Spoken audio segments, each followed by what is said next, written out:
Do you think modern dating gives us more freedom or just more confusion? The jury is still out on that.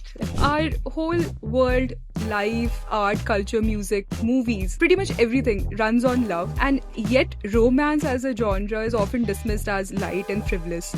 If more men read romance novels and watched romance movies, they would have a higher EQ. So my dad is like a modern day Shah Rukh Khan. Two people who really shaped my idea of love is Shah Rukh Khan and my dad. Our main protagonist, Ananya, our female lead, has been on Yeah. 153 dates. It's a very specific number. Going on so many dates and you're really just trying to find your person. Why is it that you're not able to?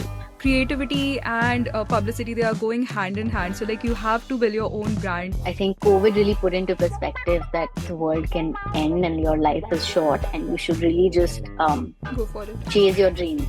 You know, every decision that I took in my career, I thought that it would lead me to becoming an author.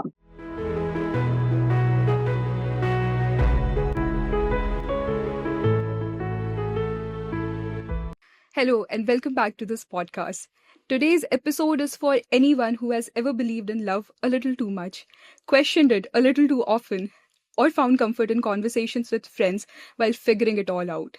I'm really excited to have with us today Radhika Agrawal, a lifestyle journalist, romance novelist, and a storyteller at her core.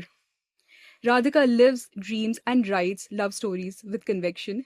And through her debut novel, Red Flags and Rishtas, she explores modern dating, friendship, choice, and emotional honesty with humor and heart. We are going to talk about love, writing, red flags, rishtas, and everything in between. So let's get into this conversation. Radhika, welcome to the Discovery of an Author. So happy to have you here with us today. Thank you so much, Utkarsha, for having me here and for that wonderful introduction. I'm so excited.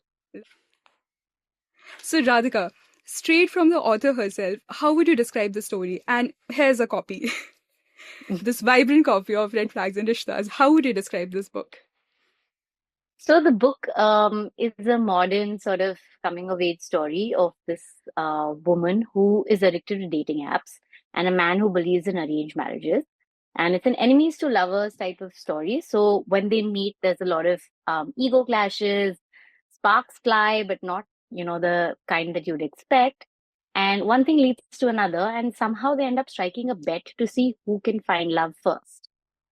And that is kind of the hook of the story. So the book really explores modern dating, it explores friendships, it explores traditional matchmaking, but with a new sort of 2025 lens.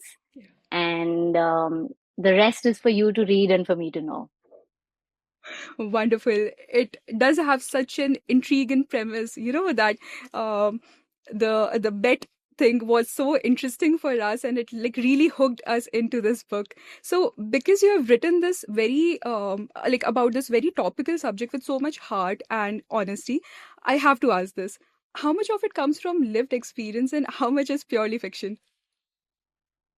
So the premise in itself is completely fiction. Nothing that happens in the book has ever happened in my life, so to speak. But every author does sort of borrow inspiration from their own experiences or, experiences of people around them. So when I wrote this book, I was just turning 25.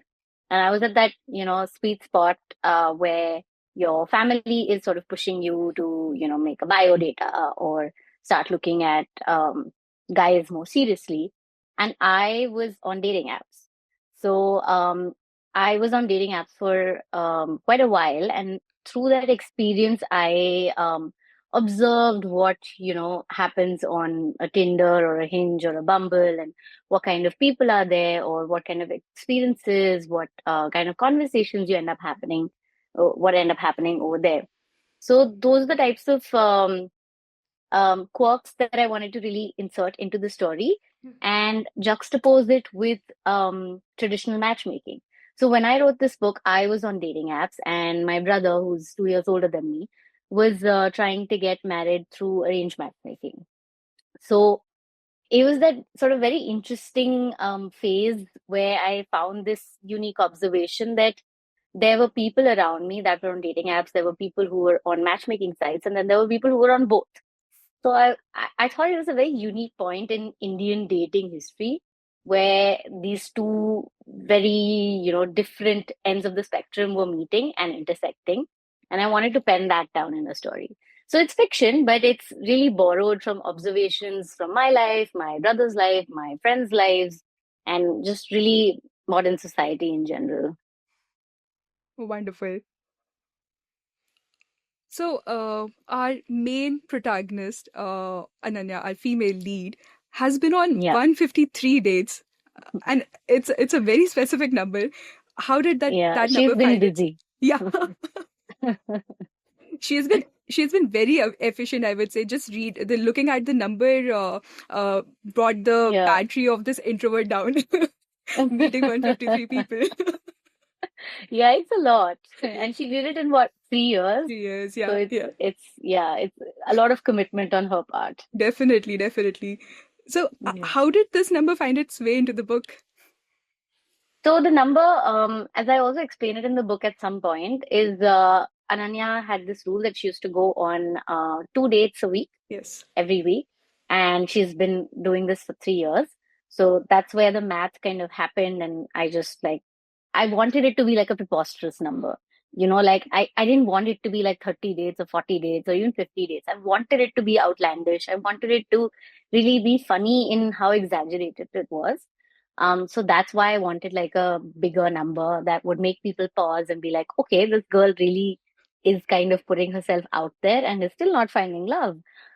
So there has to be something that is missing, right? When you're going on so many dates and you're really just trying to find your person, why is it that you're not able to? So that's what I wanted to explore through her journey, and that's kind of where the number comes in. If it had been a soberer number, I feel like, we would have been able to give her the benefit of doubt that maybe she just hasn't met the right person yet, or she just hasn't really, like given it that much of an effort. But if you've been on like 150 plus dates, then you're out there, like you're trying. Yeah, yeah, absolutely. And it's so strange that in our parents' generation, like there used to be no dates and just like meeting one person and getting hitched to that like person for Yeah, life. And even though you do say that the number is exaggerated, I feel that the feeling is not. Like people are actually, looking for someone and they're going through so many people and somehow they're still not able to find the one for them. So it has become a bit yeah, of an effort, which yeah, Ananya, absolutely. yeah, shows in Yeah, the I book. think like now the idea was also to normalize dating a lot of people, right? There's this quote in one of the movies that I really enjoyed, Dear Zindagi, which where Shah Rukh Khan explains how you have to Yes, sit on a lot of chairs before you find the chair for you. yeah, And he equates that to finding the right life partner. You can't just buy the first chair, you see. You can't just marry the first person you date. Some If you're really lucky and or really stupid, you can. But it's better to explore and to really know what you're signing up for, right? And that's what Ananya wanted to do. And I feel like it's becoming a lot more normal now in Indian society for people to do that. Thanks to dating apps and social media and all of these things, it's becoming more and more okay for people to just like go through people, meet new people, have explore more more options. exposure. Yeah. Yeah, exactly. Which of course has its own pros and cons, but we'll see. So Ananya Kapoor is a confident, unapologetic, and deeply comfortable with dating apps kind of lead or kind of girl. Too What did comfortable, if you ask me. yeah. So was it important for you to show a woman owning her own like desires and choices without judgment? Absolutely. That was the main reason why I did not, um, as an author, I did not apologize for what kind of a person she was, and I did not pass any judgment onto her because I wanted the readers to take that from me and read her from that lens where they just let her be. She is a modern woman. She is she's not um ashamed of her sexual encounters. She's not ashamed of her ability to put herself out there, to go on so many dates. There's no shame in that. And that's what I wanted to convey to the larger society as well, that it's okay to date around. It's okay to sleep around if that's what wish to do. It's okay to not sleep with anybody also. That it's completely up to you, and that should be your choice. And Ananya really owns that and never apologizes for it. There's no slut shaming ever in the book, and there'll be no slut shaming from me about my character ever. And I've been really, really happy to see that, the reviews and the way people have read it is also in the same way. So I feel like in some little way I've won in making it a little bit more normalized for women to be so open about their dating and sexual encounters.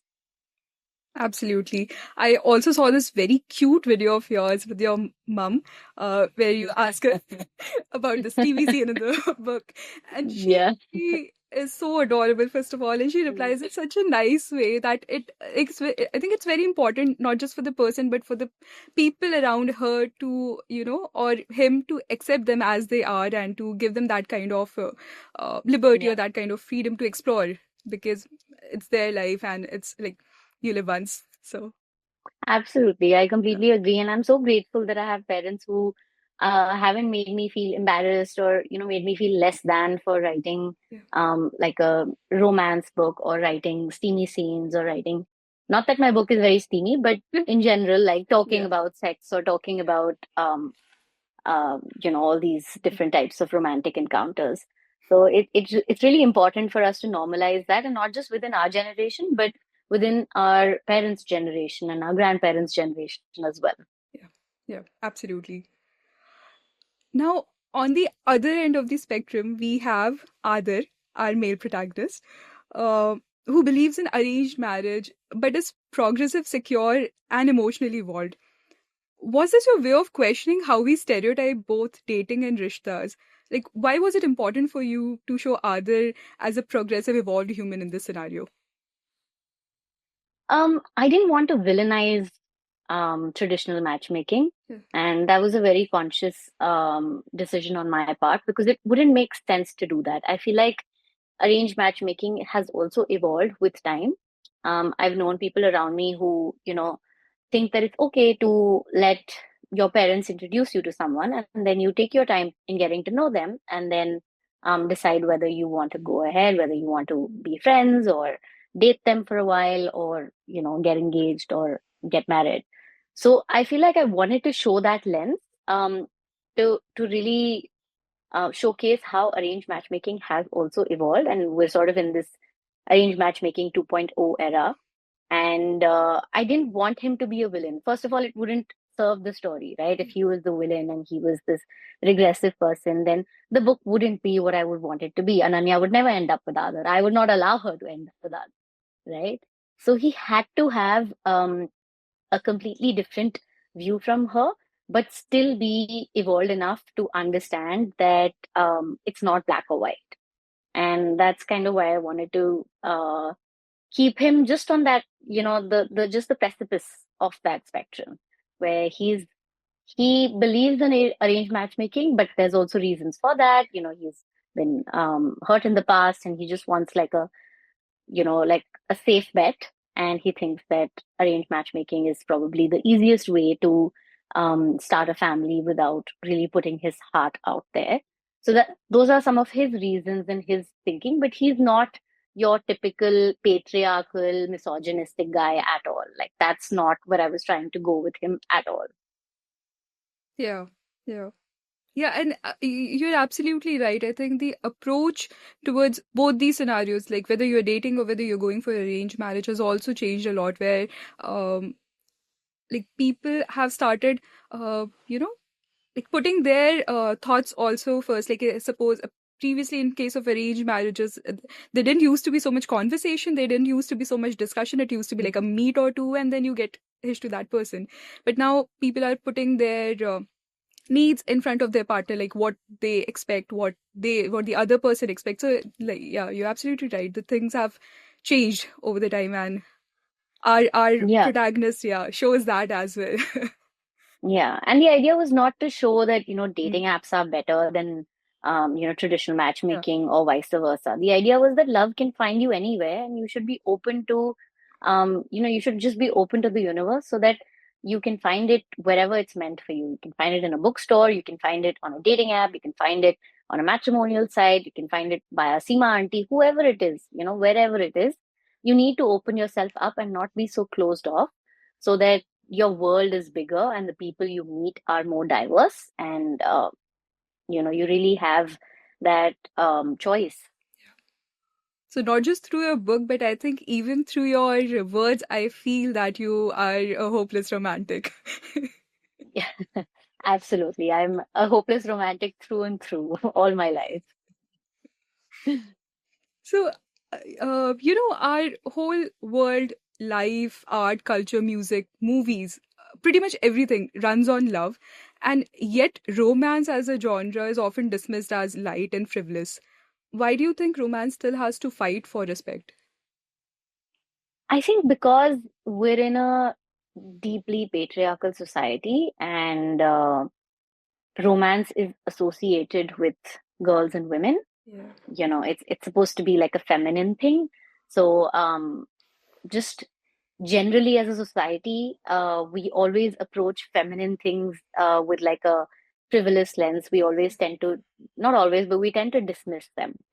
So I think that's kind of where this lens comes from. And it's really sad that it is this way, but I think it's changing. And I feel like more and more people are beginning to realize that love and romance are universal, right? Like men feel it, women feel it. Everybody really enjoys um, that heartful, soulful feeling of being in love. So why not read about love? Why not watch romantic movies? Why is it that only girls, like to watch these Christmas sappy romance movies?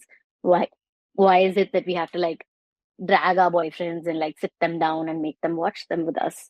So I think it's changing slowly, and but probably one of the reasons why is because more women are into these things, and men tend to look at them as just like time pass, or just not worth Not something, intellectual enough, not not intellectual. deep Yes, enough. Yeah, yeah, yeah, correct. Yeah, not brainy for sure, yeah, yeah. which is not the case at all. I feel like Absolutely. Emotions make like our day-to-day moments are based on different emotions that we are feeling. How can we, and such a like love is such a big emotion that drives all of yeah, us. How can it be, yeah, not be yeah, and important or not there's be deep enough? Yeah. correct. And everything doesn't have to be about IQ and intellectual conversations, right? Not that I'm saying that love cannot be intellectual. I'm just saying that, like, if more men read romance novels and watched romance movies, they would have a higher EQ. And we would have better relationships in life, because Yeah. um, there's so much to learn from romance in any shape or form, in the form of art, cinema, books, whatever it is. There's so much that you can learn from emotions and love and romance, that if more people read it and paid attention to it, our love lives would be so much better. Yeah. Absolutely. Absolutely. Very well said, I'll say. Thank you. You started writing this story in your mid 20s, as you mentioned. How do you think your thought process has changed with age about relationships or certain aspects of the story? Um, I think in terms of relationships, like I'm married now. I got married a year ago. So I have a more holistic, fuller perspective on love and what relationships are like. So I have been a hopeless romantic, right? Like I do look at the world through a rose tinted glass. So now for me to be living with my husband and to understand that there are like things that we will not see eye to eye on, and that's not the end of the world, and there are things that are going to be different for us, and to really just be okay with those differences, to be okay with the fact that I'm not going to get flowers every week, you know, but there's going to be other ways in which my husband might express his love for me, and to understand that his love language might be different than mine, and to appreciate that, and also to find ways in which, you know, to to understand forgiveness, to understand pain, to understand that there's room for people to make mistakes in a relationship, in a long-term relationship, especially. Like nobody is perfect, right? So when you read a romance novel, or when you watch a romance movie, sometimes things are very like there's a linear sort of graph, right? Because of course it's meant for entertainment. Very It's black and meant white. for, Yeah. yeah. And I mean, not always. Things are changing, and as a writer, as a filmmaker, we all try to put as much depth to our characters and our storylines. But when you're really living those moments, of course, it's going to be a little bit different. And that's the demarcation between reality and entertainment. And it's very important to understand that.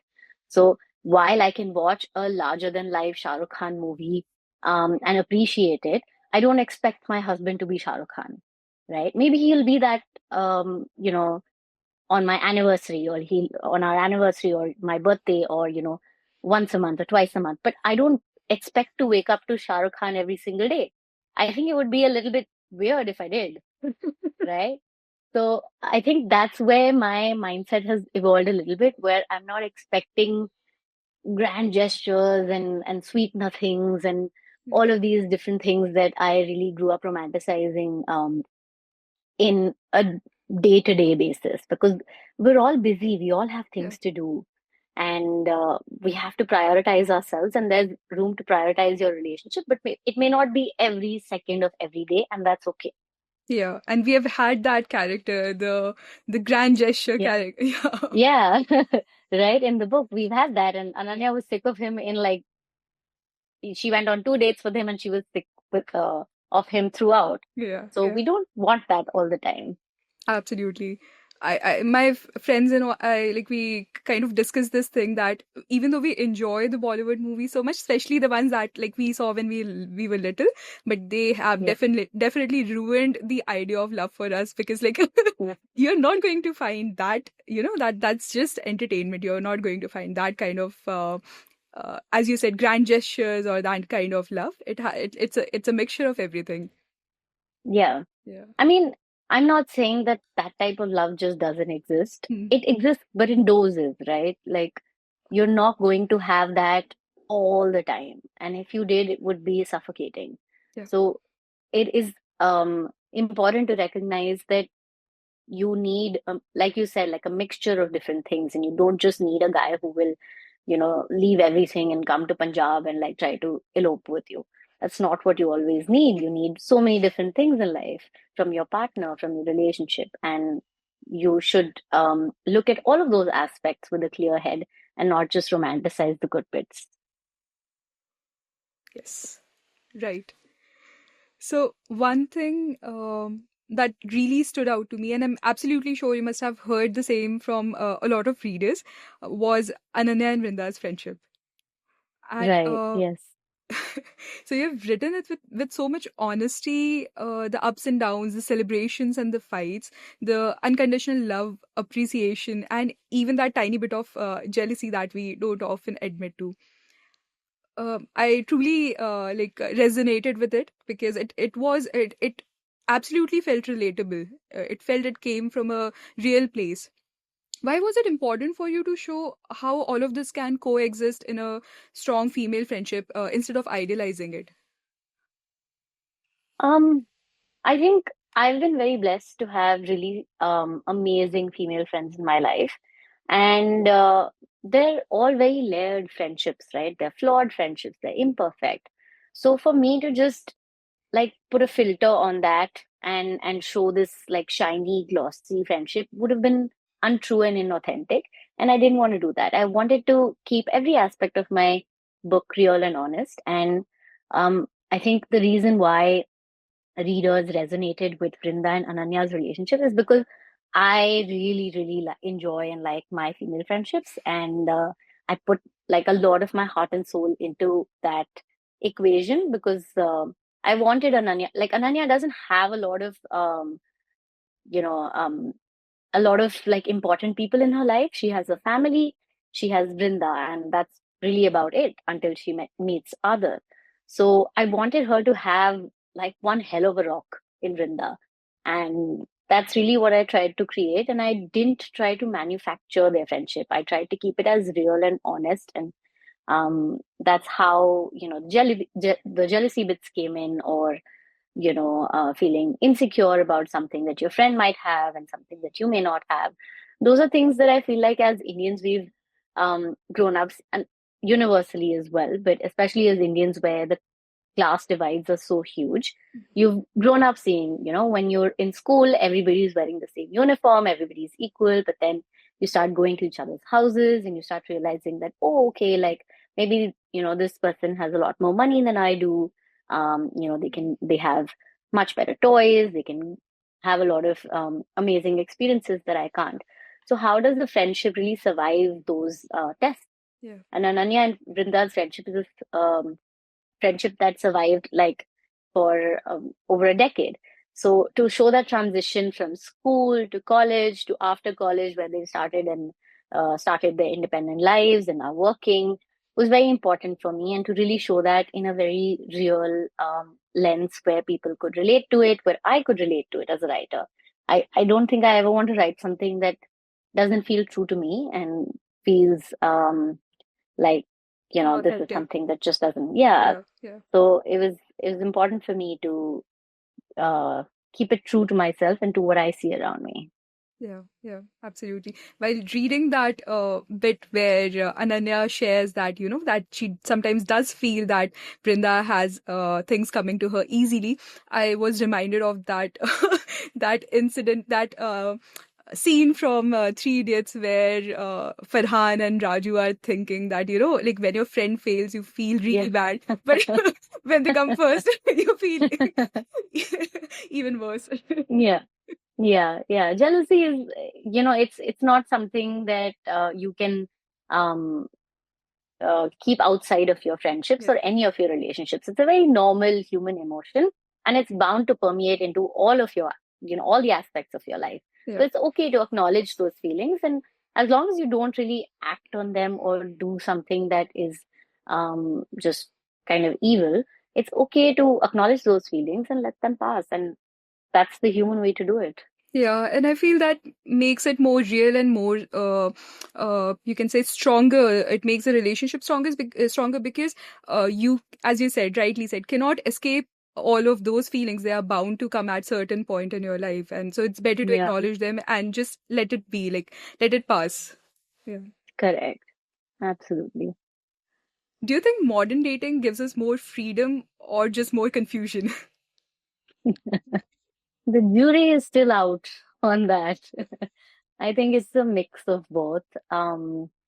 It really depends on how I think sorted you are as a person, and how you are able to um, have your experiences and learn from them. So I don't think anybody walks into modern dating sorted and knows exactly what they're looking for. Even though Ananya pretended like she knew exactly what she was looking for, she had all these checklists, but it became pretty clear that she had no idea, right? When she went on so many dates and just couldn't figure out what she wanted. So the idea is to really just learn from your experiences, learn from your mistakes, grow, and be open to change, be open to new kinds of people. And hopefully that results in something that's not so confusing over time. But I do think that as of now, it's really a mix of both. Like it's good to have freedom, it's good to have options, but sometimes when you have so many, you do get confused and you have this like analysis paralysis sort of feeling where you're like, okay, if I'm talking to 10 people and they all seem great on the surface, um, how do I proceed? So it is a valid experience to have, but I think over time, um, things will change and we'll also realize as humans what we want. So it's important to have these experiences and just try to learn from them. Yeah, yeah. It does feel overwhelming having too many choices in everything that we have today, but it's always to have choices than to not have any. So Yeah, it's a yeah, learning curve. yeah. I would choose this over, getting married to somebody that was chosen for me any single day. Yeah. You've said your belief in love is deeply influenced by your parents' epic love story. How has witnessing that kind of love shaped your idea of romance and your expectations from it? Um, So my dad is like a modern day Shah Rukh Khan. Okay, like I always say that the two people who really shaped my idea of love is Shah Rukh Khan and my dad.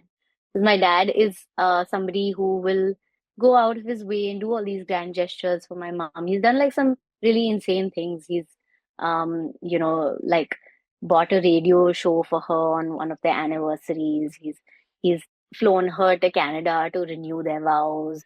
He's Wow. done all these amazing things that just make me feel like, wow, like this is them after like 30 years of marriage. And these are milestones that have been happening and I've been observing since I was a little girl.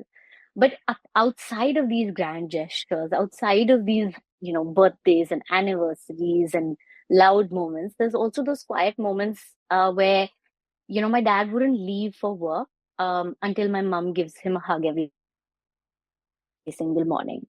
So that's just like one little, like tiny quirk, tiny ritual they have, and it warms my heart even talking about it. Because where do you see that? Sometimes, like even now, when I visit home or when I was staying with them before getting married, I would go into my parents' room and I would just find them like cuddling. And I'm like, it's so beautiful and it's so pure. And it just it's something that I've wanted for myself and I want for everybody to experience that type of love because it's so beautiful and it just never fades. Like with them, I've observed that my mom will do anything for my dad and my dad will do anything for my mom and nobody comes before each other for them. Like not their kids, not their parents, nobody. They're each other's, ride or die. And I think that's just so beautiful. That's amazing. It really warmed my heart as well, just listening to you talk about them.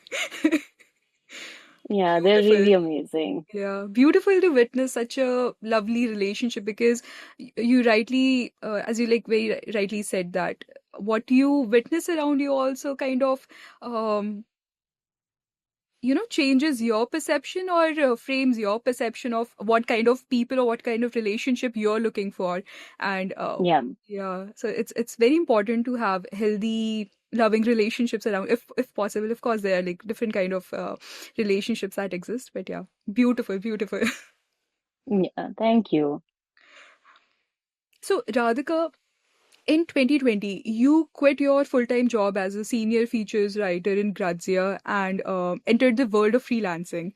As a freelance writer, you have worked with leading publications like GQ, Vogue, and Man's World, Nat Geo, and you have also written for leading brands such as Red Bull and Tinder Food Hall.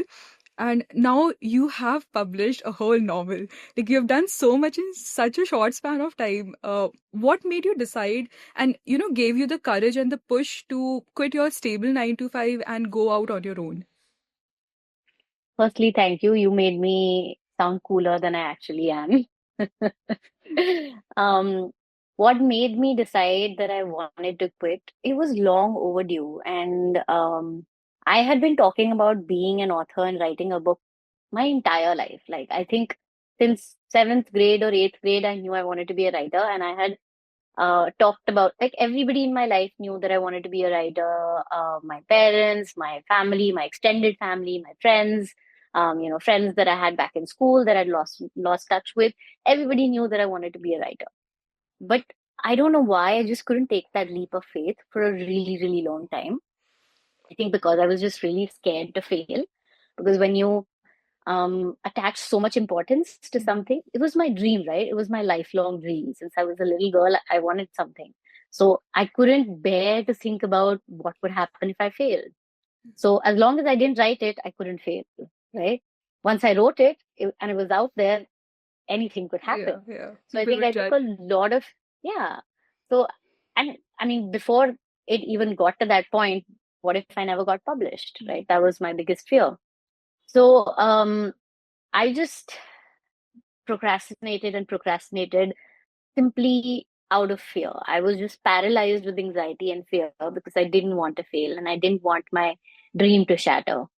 But then COVID happened, and so before COVID happened, I was taking this sort of like long roundabout way to becoming an author. Every decision that I took in my career, I thought that it would lead me to becoming an author. So studying English literature, then studying journalism, then working with magazines. I thought that it would make me a better writer, and eventually, I would be ready to write a book. But I don't think you need to study those disciplines or to work in a magazine to learn how to write a book. I think, yes, I'm sure they made me, those courses and those jobs made me a better writer, but I'm not writing articles. I'm trying to write a book. So if I had started earlier, I could have learned from the experience of just writing more and more books as well. But I think I just wasn't ready to take that leap of faith. So I just kept taking like the longer route. And then when COVID happened, I didn't have that excuse anymore. I just, it took me out of that um, mind space, and it allowed me to think bigger. Like, what if the world did end tomorrow? And I had not fulfilled my lifelong dream. I hadn't even tried. I had done nothing about it. I'd been talking about it all my life and I'd done nothing about it. And it just made me feel like I was letting my own self down. And I told my parents, and they were just very, very supportive. And my dad told me that I should quit my job if I want to. And he would support me for however long I wanted to, spend on writing my book. I was living in Bombay at the time. He told me to come back home, or if I wanted to travel and write, he would support that as well. And he told me to take like a few months off and just pour myself into a book. And then if it didn't work out, I could always go back to a job, right? Like I was doing well in my corporate setup. I could always go back to it. There's always going to be another job. So having that support from my mom and dad, and those words, those encouraging words from my dad, where he said he would support me, because when you're in that rut of like, okay, I need to pay rent, I need to, I'm living in a different city. How am I going to pay rent if I quit my job? I'm living day to day. I'm like paying my bills. How am I going to be able to do this? So just hearing that reassurance and having that support from my parents was just that push that I needed. And I think COVID really put into perspective that the world can end and your life is short, and you should really just Go for it. chase your dream. Yeah, go for it indeed. So that's what I did. And I mean, it still took a long time after that, but at least I quit the job. I quit my job, and um, I made a commitment that I'm going to now write a book. So that's what I ended up doing. Beautifully put. That's really wonderful to hear that you finally found that courage, because the writer was always inside of you. And yeah, it might feel like that you have taken a lot of time, but I feel like things happen when they are supposed to happen. Like I guess this was the right time Yeah. for you. Yeah, I hear you. I Yeah, think I also try to tell myself sometimes I'm unkind to myself, and I, scold myself for taking so much time. And then the other part of me is like, maybe it was just meant to unfold like this. yeah, And now that I'm in it, I should enjoy it and not think of what ifs and, try to undo the past. absolutely. You've built a wonderful community on social media platforms like Instagram. As a writer and a creative, how important do you think is personal branding in the current landscape, in the current scenario? Or do you believe that your work and your words are enough on their own? I mean, I wish they were enough on their own, but I think in this current landscape, you are your own cheerleader, and you really do need to like shout on top of your lungs to be heard. So and as you build your personal brand, hopefully you don't have to shout as loud, but in the beginning you really do need to put yourself out there and create that brand for yourself. And um I've stopped thinking of that as a chore, because I do think that like that's going to benefit me in the long run, right? So I don't think of it as, oh my God, I have to put another post, I have to do this. Sometimes I do, but like I know that it's going to help me in the long run. It's going to open up more opportunities for me. So why not do it, right? Social media is a powerful tool. And if I'm able to use it to my advantage, then why not? It's more than what any other, author in the history of publishing has had. So it's just the best way to market yourself, to market your book, to market your future books, and to give yourself an opportunity to earn outside of your books. So why not? Yeah, absolutely. And I think the any new authors out there or people who are aspiring to write should can take a lesson from this, because it's very important to put yourself out there. And in this time, creativity and publicity, they are going hand in hand. So like you have to build your own brand to, even if your work is like really really amazing, it's a possibility that it will not be reaching to so many people if you do not have a public presence, or maybe if you do not have that particular kind of push. It's a bit difficult out there. So yeah, lovely. Yeah. And having said that, like, I Yeah. don't mean that everybody needs to do it. Like, it Mhm. really depends on your goals and what you want from your career as an author, Yeah. right? Like, some people are not looking to have a book that is like, maybe it's not important for you to have a book that's an international bestseller or reaches a TikTok sensation, or, like a viral book. Yeah. Maybe it's important for you to win literary awards and to really keep your focus on your writing, and that's completely okay. Mhm. I'm just saying that there is merit in using social media as a tool for marketing, as a tool for marketing your book and yourself. And if that seems beneficial for you, that's okay. If not, if you feel like you have a full-time job, or if you feel like you don't really want to touch it, that's okay as well. But it works for me, and I'm happy that it worked for me. Wonderful. So, Radhika, now let's switch gears a bit and do a fun, quick Q&A. Ready? Okay. Yeah. Yes. All right. So, one dating red flag people still romanticize too much. uh the mysterious man who will not open up until a particular girl comes along and peels off all his layers. I feel like if you're emotionally unavailable, then bye. We don't need this. We don't need this energy in 2026. One green flag people often overlook. Somebody who shows up for you every single day. We tend to take people for granted, who are, people who are available, to people who take out time for you, not just in relationships, but also in friendships, in our own parents. Mothers or fathers are always there for us, and we take them for granted. But those are the best type of people, and you should hold them and never let them go. Worst dating advice you have ever heard. Worst dating advice I've ever heard. I mean, I don't know if it's the worst dating advice or not, but like I read, like there's this reel going around on Instagram right now that says that anybody that made you talk to God in tears should not have access to you for the rest of your life. And I thought that was really silly, because it doesn't work like that. Like, my parents have made me talk to God in tears. What does that mean? I should cut them out of my life? Yeah. Like, if you are an emotional person and something bad happens, Hmm. um and if you're a spiritual person, you're going to talk to God. And, like, basically the point is that um things shit happens, and like, you will have fights with people, and sometimes those fights will feel like the world is ending around you, and that shouldn't mean that you cut them off. It should mean that you should find, not always, but it's okay to try to find a way to, meet in the middle, especially if you've had a wonderful relationship outside of a big fight. Yeah. Your top three enemies to lover trope stories that you absolutely love. Um, Red Flags and Rishtas. No, I'm Of course. kidding. Um, I just read, I don't know if it's very difficult because I have so many, and I Hmm. keep forgetting which ones are the ones that I love.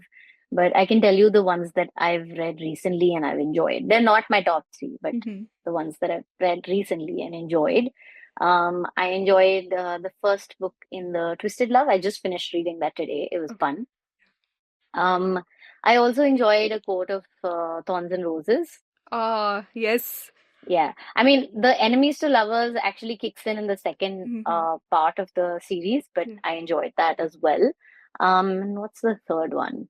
I'm sure there's a Sophie Kinsella book. I think The Burnout. I think The Burnout is enemies to lovers, but whichever enemies to lovers Sophie Kinsella has written is definitely in my top five. I just can't remember which one is enemies to lovers, but yeah, she's my favorite author. So anything she used to write, I used to love. Yeah, yeah. Like she passed away recently. That was like really, Yeah. yeah, heartbreaking. Yeah, it was heartbreaking. Yeah. So a twisted love. Are you talking about that Anna Huang? Anna Huang, Yeah. yes. Okay. Okay. Yeah. Okay. Yeah. Awesome. I'm new to the romantasy genre. It's not a genre that I've Explored picked up yet. often. Yeah. Yeah, but now I've started just dipping my feet and it's interesting, fun. Yeah. Yeah. Even about this, like a coat of thorns and roses. Like I've heard. That's also romantasy. Yeah, I've heard so much about it, but I'm also yet to pick it up. So. Right. It's just a really like long commitment. I was only able to get through the first two books. I've been trying to figure out when I have the time to pick up the third one because I feel like whenever I start one of those books, I am clocked out for like a week or 10 days because they're just so big. How And do they're I like finish six them or and get? seven in the series, I guess, right? Yeah, Yeah. there's so many, too many. Okay, okay. So, one book you wish you had written. Ghosts by Dolly Alderton. It's a story about, a woman who's exploring love and friendship and just transitioning from her late 20s to her early 30s. And it's just such a beautifully written story about just being a woman in, a modern society. I truly wish that I could have had that kind of a brain inside my head. Oh, that sounds amazing. I'm going to pick that up, I feel, next. It's really beautiful. Yeah. So, your favorite authors, some of your favorite authors. Sophie Kinsella, hands down.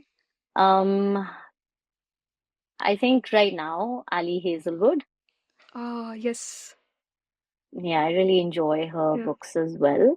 Um, I think other than that, I really like I've grown up reading like all these Jeffrey Archers and Sidney Sheldons. So, like if you're talking about like an author with a body of work, I feel like Jeffrey Archer, Sidney Sheldon, those are people that have some amazing body of works. But I love Khalid Hosseini, uh I love George Eliot, I love so many other authors whose books, whose works I've read like one or two of, but I've just enjoyed so much, like Dostoevsky. Um, Crime and Punishment was just life changing.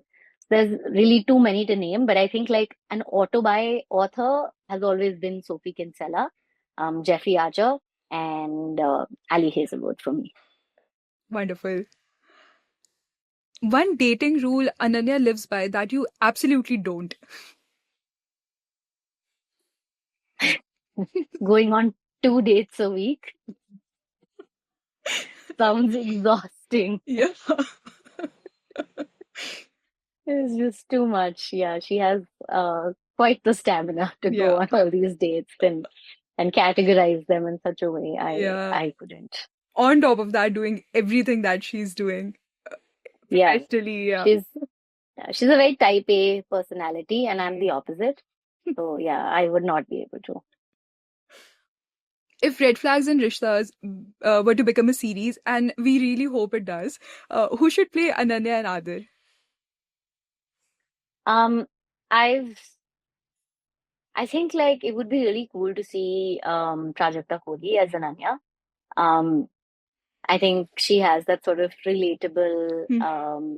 young aspirational vibe going for her. So I think it would be really fun to see her, especially if it's like an OTT series. We've seen like how great she is in Mismatch Yes. and other shows like that. Yeah. So I feel like that would be really fun to see.